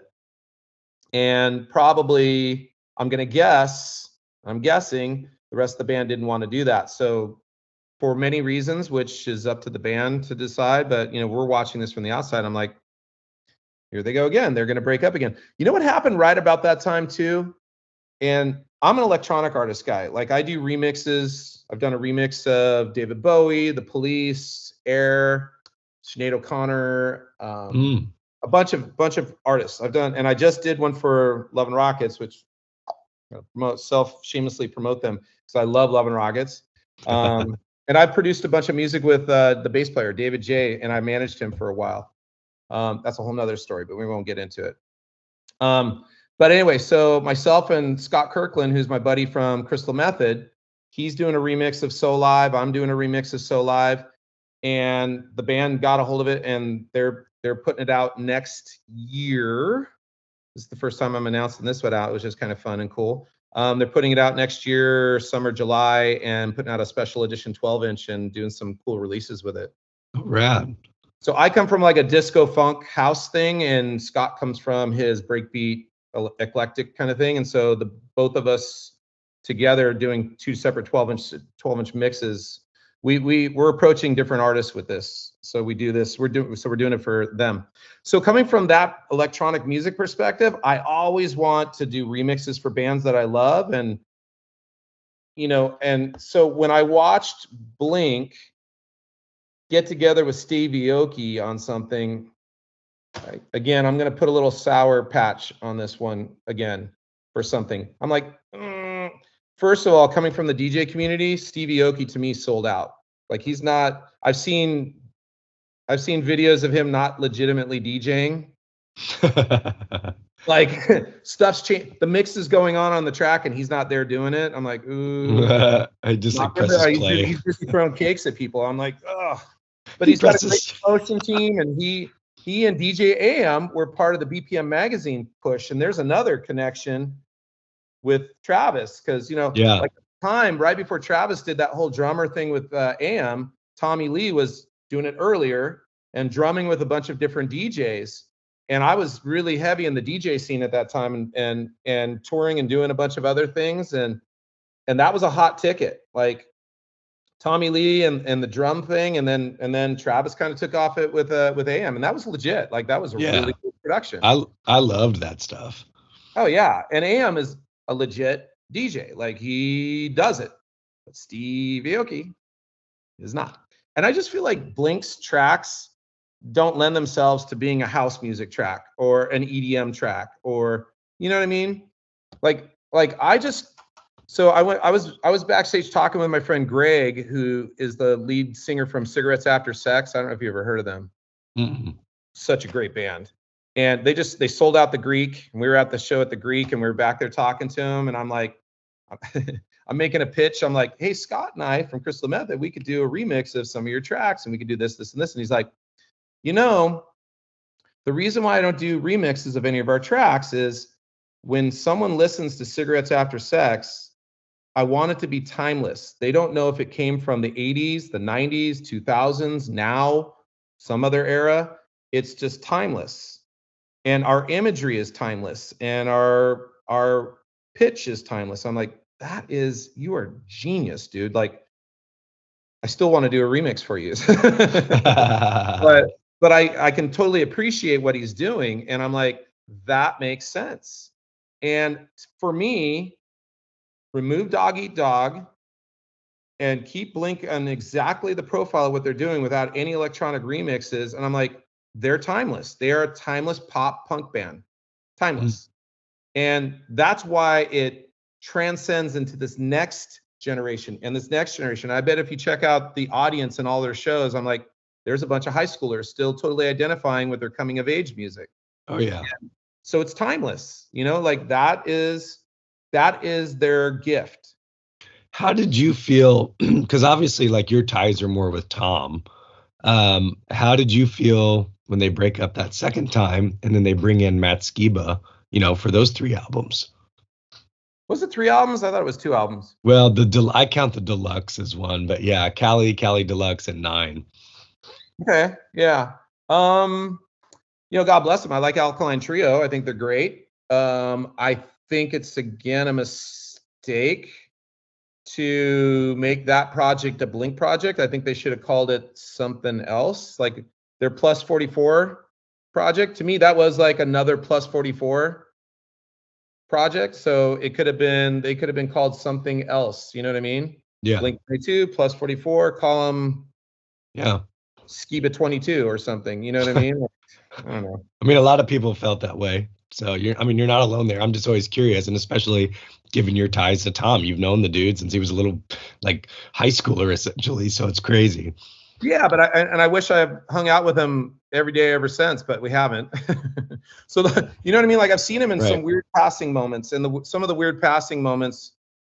Man, he was at a Muse show watching Muse, and he was at the sound desk, and I was, I had a few drinks going on, and so I was like, hey, what's up, Tom? He's like, oh, I'm watching the show. I'm like, all right, do your thing. So we were doing our thing, like we come into passing a couple different times, and honestly, that was right after that crappy documentary came out, and in my heart of hearts, I had a little like, oh God, I feel horrible about that thing popping out. So like, what's gone on with these guys? Are they cool with it? I know they're not cool with it. I wouldn't be. But again, for the record, we had nothing to do with it. We thought we were talking to people from MTV about the whole thing, which which has to go down on record, which I'm authentically sorry about. I'm sure I talked with Mike Halloran like a little bit ago, and Mike got involved in that and didn't know about it. So did other people, and they didn't know that it wasn't authentic, authorized. So it is what it is.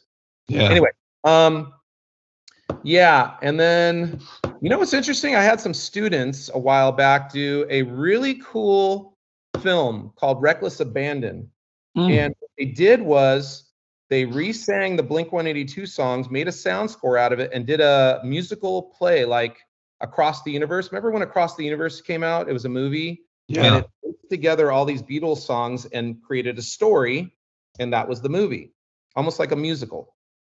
So these students of mine did Reckless Abandon, and it was all these Blink-182 songs laced together and made into a musical and a high school theatrical film.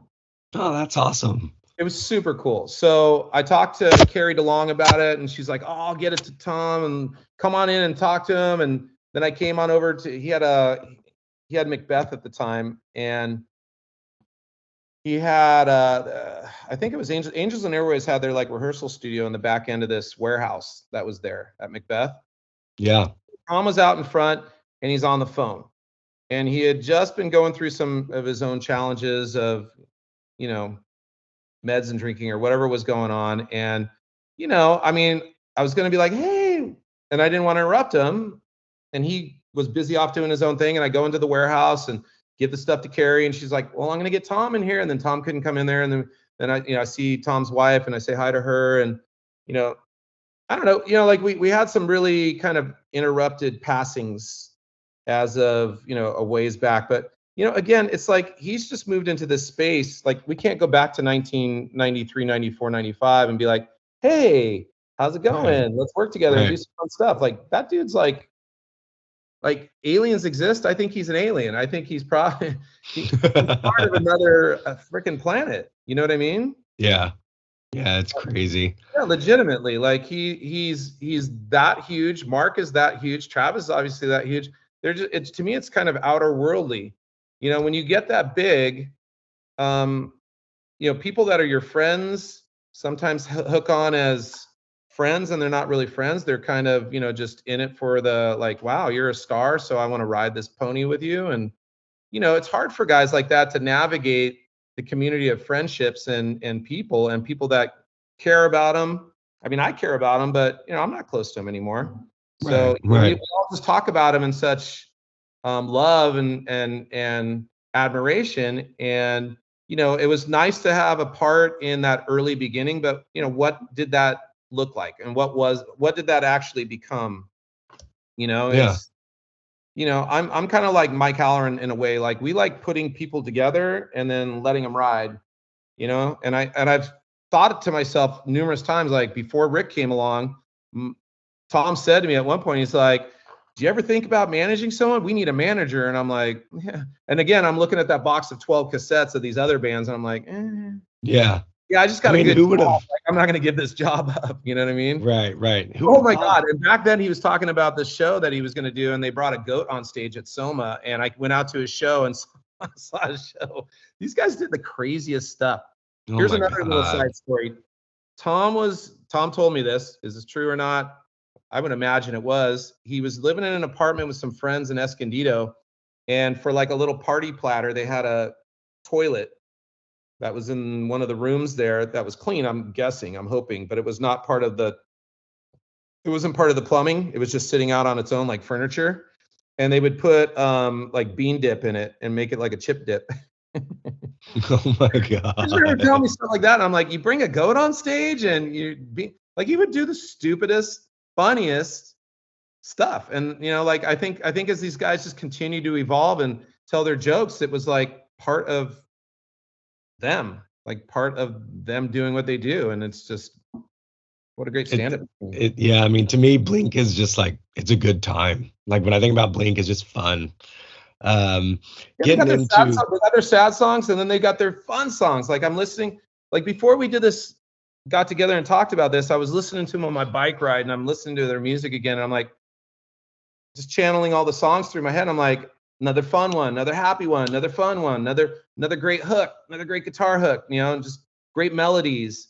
And then, oh, here's their sad song, and here's another sad song, and oh, here's more fun stuff. And so they just knew how to put it together. You know what I mean? They knew how to make the sad ones count, but they didn't sit on them too long, and they make all the other ones really fun. Right. Yeah, I'm curious to get your thoughts, and then I'm going to get you out of here on some rapid fire. My voice is shot. I apologize. I'm going to lose my voice. With Tom back in the band now, it's really cool how everything has come full circle. But when you heard that was happening, you've heard some of the new stuff. Like, were you stoked? Did it just seem like the right point in time, and the universe were just like realigning? 100%. Yeah, I mean, that Edging song, when it came out, I was like, oh my God, that is a brilliant hook. It's so good. Their energy together is contagious. I'm like, yes, this is really good. Like, if you're going to come back together, this is how you do it. Yep. And then One More Time's good. I mean, it makes sense you couldn't write a better song, to tell a better story, to promote, and they're promoting, and it's amazing. Like, it's legit. It feels real. I think the way they've handled everything has looked really, really good. Their live shows, their connection of honesty to people. I've heard a couple of the other songs that are out, and I'm like, those are damn good too. I just got a little email. I think I ordered, like, each one of them had like a limited record, different color, and some shirts and stuff like that, like a year ago. I think I pre-ordered that stuff like a year ago, and it's finally coming. I just got a note that it's coming in the mail in a couple days. That's cool. So, but anyway, I can't wait to hear the rest of the album. I think what they're doing right now is exactly what they should be doing. All right, dude. I think I'm going to get you out of here on some rapid fire, man. Appreciate your time. This has been fucking awesome, dude. Like, I really enjoyed it, and I learned a lot of shit from you for sure. Awesome. I like to close out with just a couple rapid fire questions. So off the top, like, what's your favorite Blink album of all time? Definitely Enema of the State. Okay. From start to finish, it's an anthem. It's kind of like Beastie Boys' License to Ill. You can put it on at any party and just kill it. Yeah. Favorite Blink song of all time? Ooh. That's a tough one. I would go. Nah, I can't do something silly. I would go with Damn It. I just still feel like Damn It is just such a killer song. Just so Yeah. great. I love Josie too. Josie's really fun. Um, and it's got a Poway thing for me, but yeah, I would say Damn It. Okay.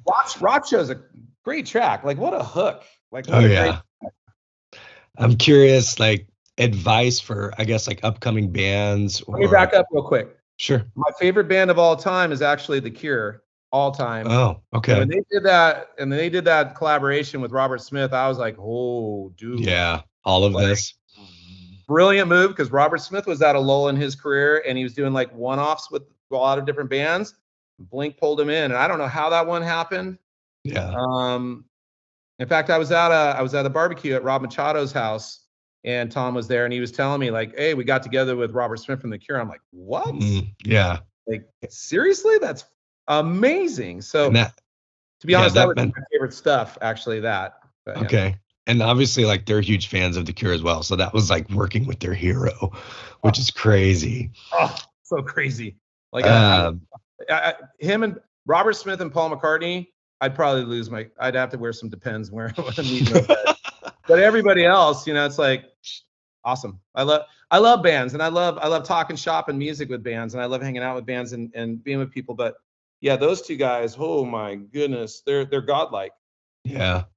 I'm curious, like, I've got a lot of listeners who are musicians or, have bands, upcoming bands. I'm curious, like, what advice do you have for like an upcoming band that's trying to make it? You've seen bands like Blink blow up, you've seen others fizzle out. Like, what's your perspective on like what it takes? Well, what's interesting is I have bands coming through Poway High School all the time. We're working with a few right now. Worked with All Star Weekend and turned them over to the guy who runs Drive Through Records, and he got them on Hollywood Records, and they became All Star Weekend. They were Outer Space Politicians to begin with, and then they started touring with Selena Gomez and all these other things. The same advice I gave them is the advice I would give anybody. Stay humble, work incredibly hard, be tenacious, don't take no for answers, stay true to your craft. If a label or some producer's coming in and saying, we want this sound, if it doesn't feel right, then it's not right. Stay true to what you feel is your hook, your vibe, your feel, because you're going to have to play that stuff over and over and over and over and over again and still love it. So, you gotta live and breathe it, because on your 150th show of the year, and you're playing to a crowd of 5 people that showed up at some random bar, if you can play like it's a stadium, you're killing it. Like that is the band I would get behind every time. Kaiser Chiefs did that. They came and played at the Belly Up in San Diego, and there was me and 20 other people that showed up, and they played the Belly Up, which is a small little venue, like it was Wembley Stadium. Wow. And I'm like, I will love you guys forever. Like, I love bands like that do stuff like that. Yeah, that's rad. I love that answer. That's really rad. Okay, final one. This is my own little question I like to ask.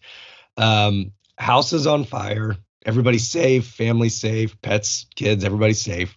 You can grab one item. What are you grabbing and why? I'm grabbing a hose so I can protect everything and put out the fire. That's the best answer I've ever got. Hey, there you go. Yeah, because man, I would lose my shit if I lost my music. So, dude, the one It's tough. I couldn't pull. I would just pull all the pictures of my kid. Well, I got it all on my phone. Yeah. Yeah. Whoa. Let's not think about that. Let's think about like the best thing that would happen ever if Blink came and played at Poway High School. That'd be sick. Because we should have that happen, right? That should happen. Come do a surprise gig. Yeah, like how would we promote it?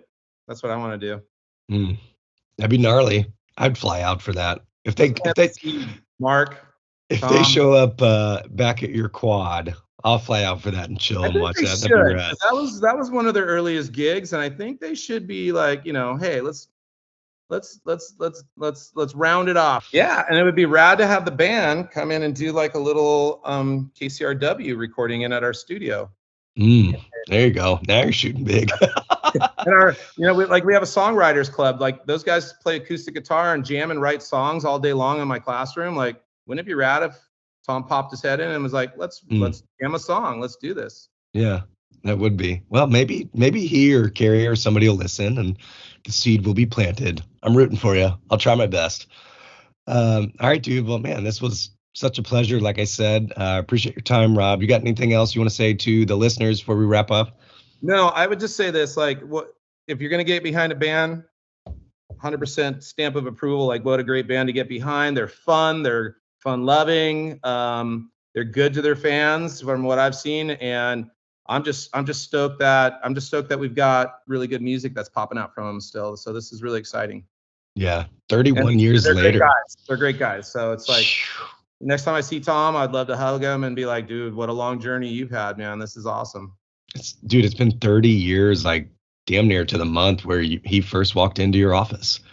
It's crazy. Oh, that's true. Yeah, that's true. What a trip. It's crazy, dude. All right, man. Well, man, I appreciate your time, dude. This was sick. There you have it. Rob Kaechele, Poway High representing, dude. Love it.